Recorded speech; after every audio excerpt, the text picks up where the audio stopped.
I'm Sixt Wetzler is my name. Sixt is my first name, which is very unusual also for Germans, so I always get asked.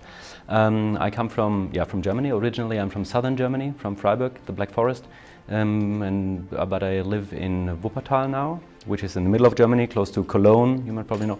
And I work in Solingen, and Solingen is the neighbor city of Wuppertal. Solingen is the city of blades, it is called, like it even says on the city sign. And it was since hundreds of years, it was one of the three major blade producing cities of Europe, next to Toledo and Milano in Italy, and then later Sheffield, of course, in England.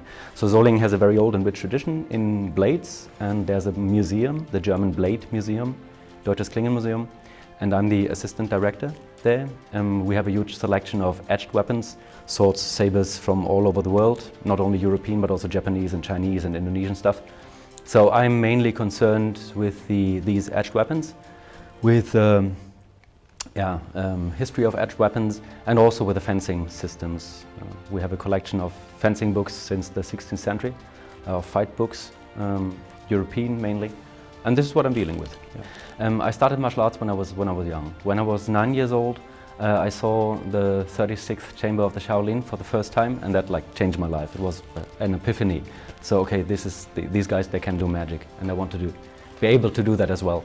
And then I started reading about martial arts. There was no martial arts course in my town for children that young, but I knew once I can go to high school, there will be a karate course at high school. So I started reading about martial arts, everything I could get my hands on. That was before the internet. All these weird self-defense manuals from the 1970s and 1980s, and the ninja books from Stephen Hayes and all that stuff. And then when I was 12 years old, I could start, just right after my 12th birthday, I could start with karate. And then I trained karate, Wing Chun, Jiu-Jitsu, all kinds of martial arts. But the question, why did you do it in the first place? Well, every child has some fascination for martial arts, I guess, but not all of them do it and then carry it through in their life. So I think that this might be a very deep psychological thing coming from my biography, and maybe I'm not the only one who feels like this. Yeah? So there's a personal history, a family history of my grandmother being a refugee after the Second World War, my mother being a refugee too. They have to leave their town, which is nowadays in Poland, somewhere in the east, and my grandmother brought me, or I was living close to my grandmother, and there was always this feeling that everything we have is endangered.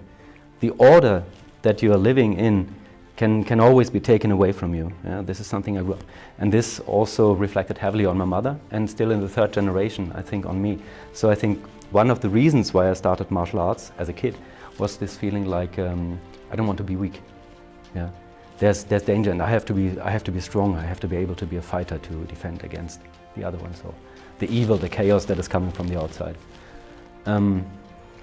But that develops, of course, over the years. And I think at some point it's just, once you have done something for so long and you become good at it and you teach it as well, it starts being fun, and then you do it for the love of the art itself. Yeah? So once you played piano for 20 years, and this comes natural to you. You don't have to think about it anymore, you just do it.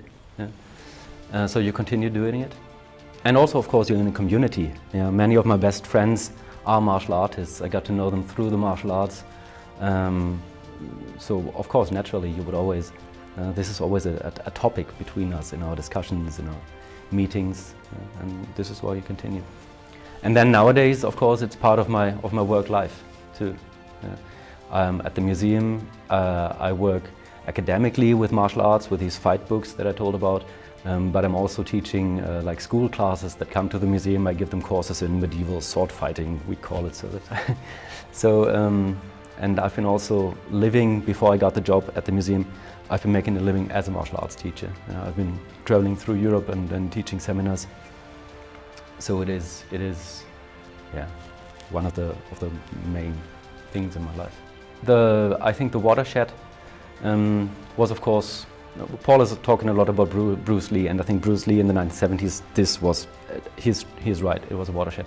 But the next watershed was in the early 90s with the UFC. MMA, and this is something I don't understand, why MMA seems to be a little bit underrepresented in our discussions here, for example, at the moment, at the conference. MMA is the definition, or is the standard against which everything else is measured at the moment. Yeah, whether for good or for bad, or whether this is appropriate, this is another discussion. Yeah, but on the internet boards and discussions amongst martial artists, MMA is the thing. Yeah? And if I should predict something, I think it will become even bigger and bigger and bigger. Yeah, we've seen how the development of the sport has gone from at first the rejection of all the states. No, we will not allow this. This is like too brutal, gladiatorial, and blah blah. And to then Reebok taking over the sponsorship of the complete UFC, and all the UFC fighters in Reebok gear, like one of the biggest sports brands there is. I couldn't imagine that it will be Olympic. Even though some people are talking about this, I couldn't imagine that it will be Olympic, but I think in the end mixed martial arts will destroy professional boxing. So at some point nobody will care about boxing anymore. This is my prediction. And this of course will influence how martial arts are practiced and seen. At the same time, they're having a double strategy. To the outside, they are always explaining, like, and I'm training mixed martial arts myself, so it's like I like it. But to the outside, mixed martial arts always explain how it's not worse than boxing. I mean, we hit, but it's not really brutal, blah blah. But to the inside and to the fans, the whole aesthetics and the symbology of mixed martial arts is like hyper violent. Yeah, so we are the gladiators and we are the Spartans, and it's about blood.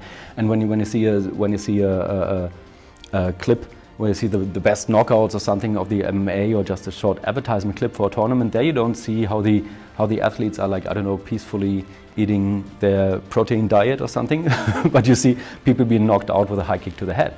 Yeah, so it is brutal, and the brutality is one of the things that attracts people to it. Yeah, so in terms of being a role model, I don't think that the MMA have much to offer. But then again, I don't think that martial arts in general have much to offer, because I think that the whole thing is just a big lie.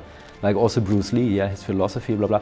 Yeah, when you're a kid, you're not thinking Bruce Lee is cool because he has this rich pseudo Taoist philosophy. You think Bruce Lee is cool because he's kicking other people to the head.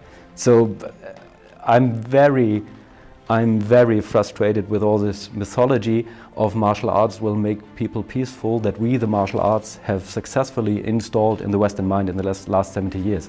Because I think it can make somebody peaceful, but it can also make you peaceful if you're playing badminton in a nice badminton club and you have a good trainer who cares for you and who asks you how is your life. So it's not about the martial arts, it's about a good community, I think.